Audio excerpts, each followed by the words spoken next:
Hello everyone, a very warm welcome to all of you. In this video we are going to create the basic structure which is called database for the store management system project. And here we will create our 4 tables: the order table, the order details table, products table and the customers table. These tables will be useful for further projects, so if you want you can save this video. And let's start it and quickly see how to create database, how to create tables and how to populate the data in such tables. So let's start it, guys. So let's quickly understand the syntax of the select statement. Okay, तो सबसे पहले हमें लिखना होता है select. Basically हम select क्यों use कर रहे हैं? To get some columns in the return. To get some columns in the return. ठीक है? Specifies which column we want. Then we have to mention the name of the columns. कौन सा column हमें चाहिए, ठीक है? उसके बाद उन कॉलम्स के नेम हम लिख देते हैं. फिर हमें मेंशन करना होता है फ्रॉम. ये डिफाइन करता है किस टेबल में से हमें चाहिए, तो हम यहाँ टेबल का नेम लिख देंगे.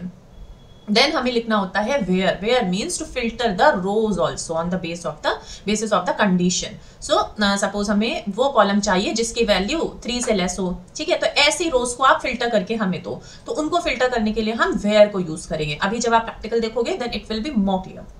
फिर आता है अगर जरूरत पड़ती है तो हम ग्रुप बाय करते हैं. ग्रुप बाय बेसिकली सपोज आपको नंबर ऑफ स्टूडेंट्स चाहिए क्लास वाइज, ठीक है? तो क्लास वाइज अगर आपको कोई चीज चाहिए, प्रोडक्ट आईडी वाइज कोई चीज चाहिए, सिटी वाइज कोई चीज चाहिए, सो वाइज जहां आ जा रहा है उस केस में हम ग्रुप बाय यूज करते हैं. बेसिकली हम ग्रुपिंग कर रहे हैं कि क्लास 1 में टोटल कितने स्टूडेंट्स हैं वो बताइए, ठीक है? और किस कॉलम के बेस पे कर रहे हैं ग्रुपिंग, उस कॉलम का नाम हमें यहाँ मेंशन करना होता है. देन उसके बाद अगर जरूरत पड़ती है तो हम हैविंग कंडीशन लगाते हैं, ठीक है? अब हैविंग कंडीशन क्या है? ये इस ग्रुप को भी फिल्टर करती है, फर्दर फिल्टर करती है. इसको आगे के प्रोजेक्ट्स में देखेंगे, इस प्रोजेक्ट में अभी इसका यूज नहीं होगा. फिर order by. Order by basically क्या है? अगर आपको जो भी रिजल्ट चाहिए वो असेंडिंग ऑर्डर में चाहिए या डिसेंडिंग ऑर्डर में चाहिए, तो जो जिस भी ऑर्डर में चाहिए आप वो यहाँ पे मेंशन कर दोगे along with their column name, ठीक? देन आपको सारे नहीं चाहिए रोज. सपोज 100 रोज हैं, you don't want the 100 rows, you want only top 3 rows, ठीक है? उस केस में आपको लिमिट यूज करनी पड़ती है. सो लिमिट में आपको जितनी रोज चाहिए उनके नंबर यहाँ लिख दो. This is it. सो ये है आपका syntax for the select statement. अब हम इन्हीं का यूज करेंगे इस पूरे प्रोजेक्ट में. सो सबसे पहले select name of the columns, जो भी कॉलम हमें सेलेक्ट करना है. देन जो भी टेबल नेम है उसके लिए फ्रॉम. फिर अगर रोज को फिल्टर करना है तो वेयर की कंडीशन. अगर हमें ग्रुपिंग करनी है तो फिर group by. Then having if it is needed, इस ग्रुप बाय को फर्दर फिल्टर करेगा. Then after that order by, हमें असेंडिंग डिसेंडिंग में चाहिए. And then the last limit, जितने भी हमें रोज चाहिए उनकी लिमिट लिख दो. 3 रोज चाहिए, 4 रोज चाहिए top. So this is all about the syntax. So let's start it and quickly have a look at the data set. So these are our tables. First table is customer table. Okay, in the customer table you can see there are total 4 columns. Columns को ही हम features भी बोलते हैं, attributes भी बोलते हैं. So there are total 4 attributes. The first one is customer ID, name, email, city. Her table में primary की होती है और एडिशनल फॉरेन कीज भी होती हैं.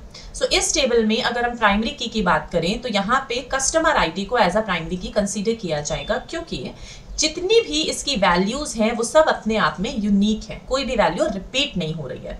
सो this customer ID will be considered as primary key. Then name, email and city. Then come to our next table which is orders table. Now, in this order table, there are total 4 columns again: order ID, customer ID, order date, and total amount.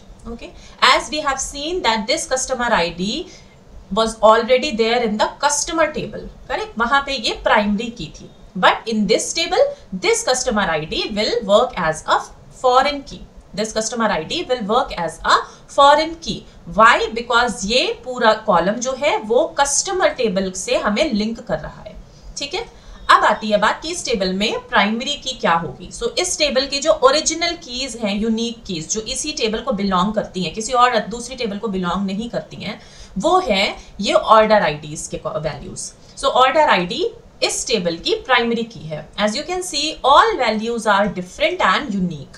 Okay, अब आते हैं next table पे which is products. Now in this product table there are total 5 columns, 5 attributes, and here there is no foreign की, क्योंकि ये जो product ID है वो इसी टेबल की ओरिजिनल है ना, किसी दूसरे टेबल से इसको नहीं लाया गया है, किसी दूसरे टेबल से ये हमें लिंक नहीं करा रही है। तो यहाँ पे जो प्राइमरी की है वो है product ID and rest columns are name, category, price and stocks. Now the last table is order details. Now in this order details, ये टेबल बनाने का मेजर पर्पस ही यही है गाइस कि इसको हम बाकी के जितने भी टेबल्स हैं उनके साथ कनेक्ट कर सकें। ठीक है, तो कैसे हम कनेक्ट कर सकते हैं? सी, यहाँ पे टोटल हमारे पास 4 टेबल्स हैं। Okay, one is order details. Wait, okay, so one is order details. दूसरा जो है वो है ऑर्डर्स टेबल। ठीक, third one is product table and last one is customer table. तो हमने देखा कि customer table and order table आपस में ऑलरेडी इंटरलिंक्ड हैं। ठीक है, ये customer table and these order table, these two are interlinked with each other. कैसे? कस्टमर टेबल में जो प्रोडक्ट आईडी है वो हमारी ऑर्डर टेबल में भी, सॉरी, कस्टमर टेबल में जो कस्टमर आईडी है वो हमारी ऑर्डर टेबल में भी गिवन है, कस्टमर आईडी। सो ये दोनों टेबल्स तो आपस में हैं कनेक्टेड।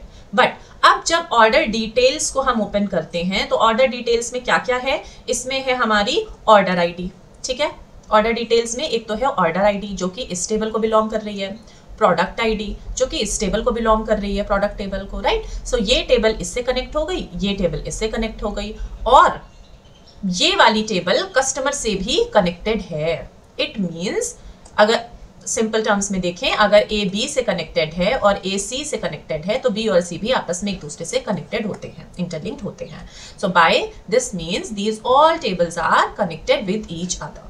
ठीक है, मतलब ये ऐसा नहीं है कि इसमें से कोई भी एक टेबल बिल्कुल ही किसी अलग डेटाबेस को, डेटा सेट को शो कर रही हो, रिप्रेजेंट कर रही हो।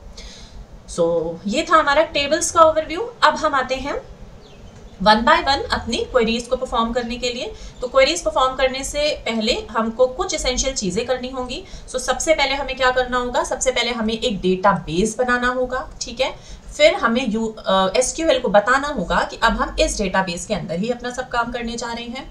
देन आफ्टर दैट हमें इन चारों टेबल्स का स्ट्रक्चर क्रिएट करना होगा। ठीक है, ये जो भी अभी हमने टेबल्स देखी इनका स्ट्रक्चर अब हमें एसक्यूएल में क्रिएट करना होगा, इसको बेसिकली एसक्यूएल में ले जाना है।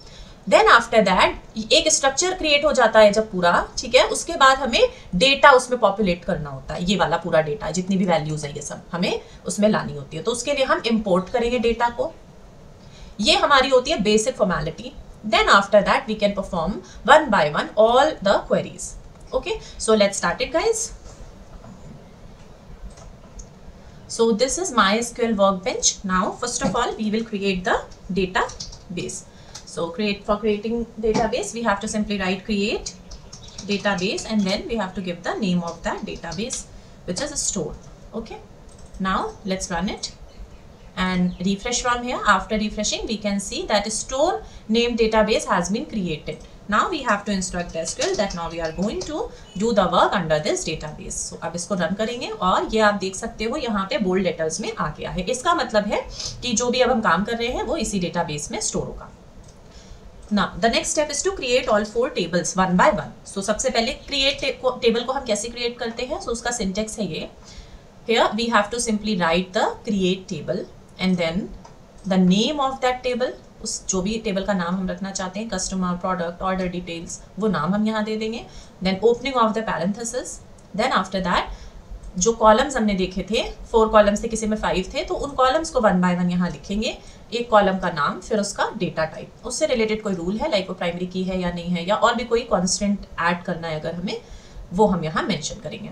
देन कॉलम 2 का नेम और उसका जो भी डेटा टाइप है। डेटा टाइप का वीडियो ऑलरेडी डिस्क्रिप्शन में गिवन है गाइस, प्लीज आप उसको एक बार चेक कर लीजिए। And then by following the same method we have to give the name of all columns along with their data types and then at the end closing of this parenthesis and then this colon. Now तो अब हम इसको start करते हैं। हमें लिखना है create table and then the name of that table. So first of all I am going to create products table. Products table, opening of this parenthesis, then one by one I will give all the column names. So product ID, इसका जो data type है वो integer है और ये हमारी primary key थी जैसा अभी हमने देखा था थोड़ी देर पहले, ठीक है. Then comma, then the next column which was name, इसका जो data type था वो varchar था, इसकी limit I am giving 50. Then comma, let's give more limit. Then comma. Now the next one was category. Okay. And its data type is also varchar, and the limit is 50. Then the price, इसका data type था decimal. Then we have to give the limits. So 10 comma 2, 10 represents the total number of the digits and 2 represent the number just after the decimal. Now the last one is a stock and its data type is integer. Then अब ये last column था तो अब हम कोई comma नहीं लगाएंगे और इसके बाद colon. Now we have to run it. Okay, we can see that this table has been created. Okay, now it's time to create another table which is customers. So customers table create करने के लिए same syntax we will follow. Create table and the name of this table is customer, and then opening of parenthesis, then customer ID, its data type is integer, and then the primary key, comma, and then the second it was name, it's varchar, then we have to give the comma, and then email, again email is varchar. Now phone, phone again varchar. इसी तरह से हमें सारे columns के name और data types उनके लिखने होते हैं. Cities again varchar. Guys,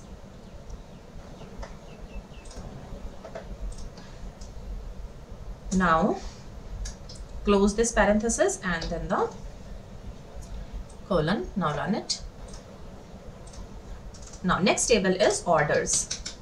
So create table orders. Okay, and opening of this parenthesis, then the order ID, integer, primary key, comma, customer ID. We can take customer ID from here. Customer ID. Simply paste it, and then it's integer, comma, then order date, its data type is date, then total amount, its data type is decimal, 10 comma 2. Guys, I hope you guys are doing it with me. So कोई भी problem होगी तो please मेरे को comment section में जरूर बताइएगा. I will be happy to help you. Somehow recording stop हो गई थी गाइस, तो मैंने यहाँ से आपका स्टेप्स यहाँ से आपके स्किप हुए हैं. So let me explain once again. यहाँ तक हमने किया अभी, right. Then after that we have to mention the foreign key. क्यों? क्योंकि यहाँ पे कस्टमर आईडी जो है वो फॉरेन की के जैसे वर्क कर रही है. सो कैसे मेंशन करते हैं? हम पहले फॉरेन की लिखते हैं, देन आफ्टर दैट उस कॉलम का नाम लिखते हैं, फिर कहाँ से वो कॉलम हमने पिक किया है उसका रेफरेंस देते हैं, जिसके लिए हमें यहाँ रेफरेंसेस कीवर्ड यूज करना होता है, और फिर वो टेबल और वो कॉलम जहां से हमने ये उठाया है एज अ फॉरेन की. ठीक है, तो इसको फिर हमने रन किया था, तो यहाँ पे हमारा ये ऑर्डर्स टेबल क्रिएट हो गई थी. Then after that we have I was creating this another table and the last table which is order details, and simply I have written all the name of the columns from till here. Okay, now in this table you can see that there are total 2 foreign IDs. This one is a primary key and these 2 are foreign keys. Okay, so यहाँ पे हम इन दोनों foreign keys को mention करेंगे. कैसे mention करेंगे? So we simply have to write foreign key,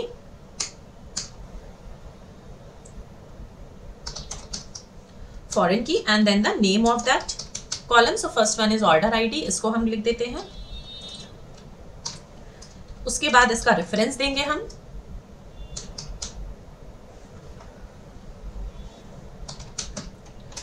reference क्या है इसका? ऑर्डर्स है.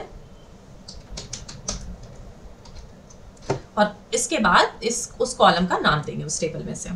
Now another foreign key also we have to mention, तो we simply copy the whole thing and replace this order ID with this product ID.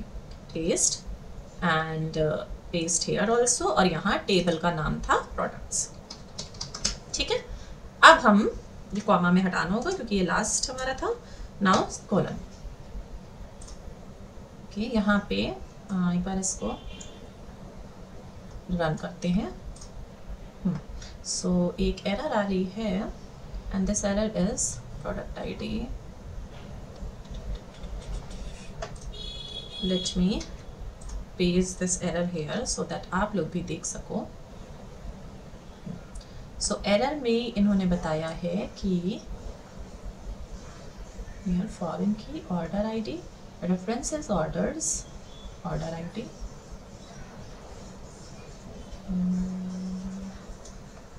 Okay, I am sorry, बहुत बड़ी error नहीं है, यहाँ पे कॉमा हमारा miss हो गया है।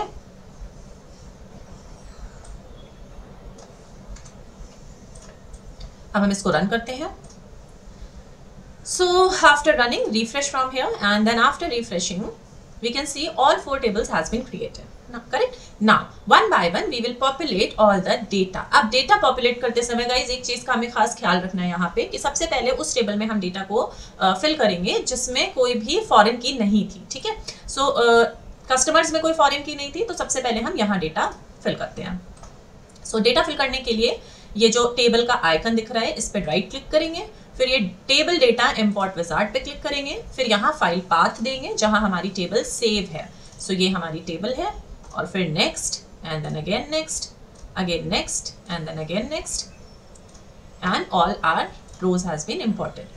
ठीक है, सो एक बार चेक कर लेते हैं। तो हमारा ये टेबल थी हमारी, इसमें सारे हमारे डेटा फिल हो गए हैं। अब हम सेकेंड टेबल को देखते हैं जिसमें कोई भी प्राइमरी की ना हो, सॉरी फॉरेन की ना हो। सो ये प्रोडक्ट्स टेबल है, इसमें भी कोई फॉरेन की नहीं है, तो हम इसमें डेटा पॉपुलेट करते हैं। So here it is product and then next next next next next and then finished. So product table में भी हमारा डेटा पॉपुलेट हो चुका है। अब हम आते हैं ऑर्डर्स टेबल पे, इसमें एक फॉरेन की थी, राइट। सो अब हम इसमें डेटा पॉपुलेट करते हैं, और ये रहा हमारा orders. Then same next next next next, sorry, and then next and then done. अब last one is order details, इसमें भी हम डेटा फिल कर लेते हैं। So ये है मेरी डेटा डिटेल्स की table. Then next next next next and then the next and finished. Okay. Now one by one let's quickly check क्या हमारे सारे टेबल्स इंपोर्ट हो चुके हैं। So yes, ऑर्डर में भी आ गया डेटा, ऑर्डर डिटेल्स में भी आ गया है। सो गाइज ये था हमारा basic project setup for the store management system. अब इससे रिलेटेड जो भी फर्दर प्रोजेक्ट्स बनेंगे या अभी तक जो बन चुके हैं उनके लिंक्स आपको टाइम टू टाइम इसके डिस्क्रिप्शन बॉक्स में अवेलेबल होते जाएंगे। सो आप इस वीडियो को चाहे तो अपने प्लेलिस्ट पे सेव करके रख सकते हैं। Okay guys, so thank you, take care.